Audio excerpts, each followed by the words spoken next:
So I'm Ben Willis, I'm here with my coach Oliver Warren. Today we're going to be going over some hand combinations for focus pads and hand mitts, okay? So the combinations we're going to be running through are just going to be focusing to develop your speed. We're going to be working on the outside as well as the inside and incorporating the two together. Okay. So the main focus of these are going to be working for your speed, like I said. So when you're throwing your combinations, we're just keeping our arms nice and loose, not too tense, and you're just springing your arms out, bringing them back to your face. Again, just focusing on really putting them out as quick as you can, bringing them straight back to your stance and guard, okay? As well as the focus point for the puncher, the focus point for the pad holder is going to be to keep your arms in nice and tight and in close, so you're able to move the pads a little bit faster. If we're out too wide, the distance is going to be too great to get any speed out. So we're going to keep our elbows in tight, hands in close, and then we can move a little bit faster like that. Okay guys, so the first drill we're going to be going through is going to be a jab cross, double jab, alright? So, again, pad holders, elbows in nice and tight, arms together so we can get this drill going fast, okay? So, we're going to hit a jab cross, and then the double jab on the end from there, okay? So this is going to be one of our outside drills. So we're focusing on being the outside to start. Nice and long with our arms, yeah, nice and loose. Jab cross, jab, jab, yeah? We're going to speed it up a little bit.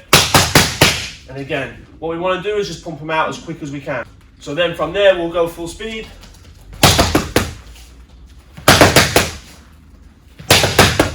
Good, and then from the other side.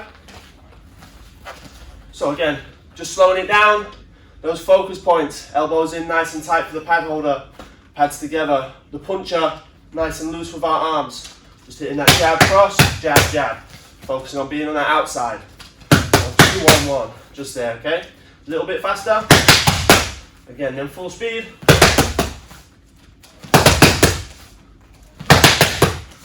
Okay guys, so that's our first combination. Just again, reiterating, focusing on being on that outside, hitting that jab cross and that long double jab, bringing it straight back to our guard.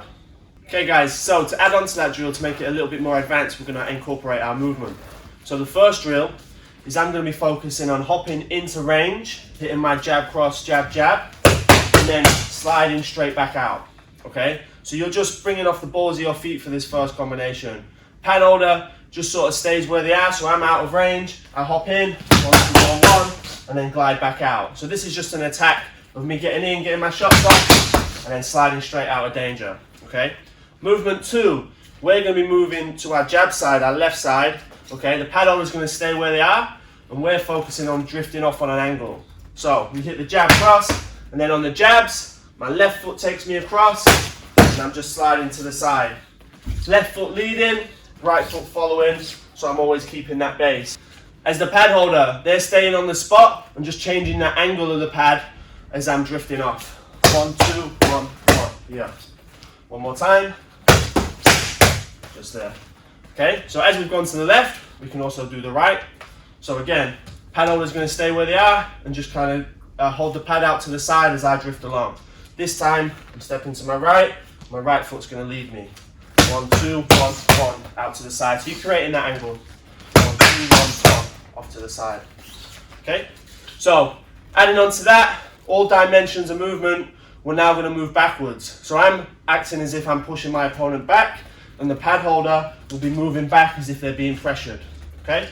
So, 1, 2, jab, jab. And I'm moving forward on my jabs. Okay, so I'm in range, jab, cross, step, step. And again, as I'm moving forward, my left foot's going to be taking me, or my front foot's taking me forward. One more time, jab, cross, step, step. And then just return back to your stance. The final movement is going to be moving backwards. So as my opponent's coming forward, I'm going to hit my 1, 2, and then step, step on my jabs there, okay? So 1, 2, step, step. One more time. Okay? So that's 5 different ways of movement to incorporate to that drill. It'll make it a lot more advanced. Okay guys, so the coaches, pad holders view for the 1, 2, 1, 1 combination, or jab, cross, double jab. So the first one was on the spot, and it's literally all I'm trying to make sure is with the speed is that the pads are going to be close so that he can hit them nice and fast. The further away, the more unrealistic it is, and the slower it's going to be. So the quicker and better at holding my pads nice and tight, the better it's going to be for my puncher. And the key is keep your elbows in and use your arm strength to catch in front. Don't let your arms flail around. make sure you're catching those pads. So it's nice and fast. When it comes to the movement drills that Ben went over, it's up to you to initiate. So you're going to be telling them what to be doing. So if it was for him to go backwards, I'd make sure my pad's up and I'm stepping forwards and I'm telling him to go backwards. If it was for him to come forwards, I'd initiate by going backwards and he's following me with my lead. And again, when he goes to the left, I'd initiate by stepping to my right and then he knows he's going to be following. And if it's to the right, he's going to be stepping to his right as I go to my left. And it's important that your footwork is up to scratch because you've got to be moving with him to be a better coach and to be a better pad holder. They're your main things, and just making sure your hands are nice and tight for the pad holder and keeping their stance always apart, making sure they're not crossing over. Cool.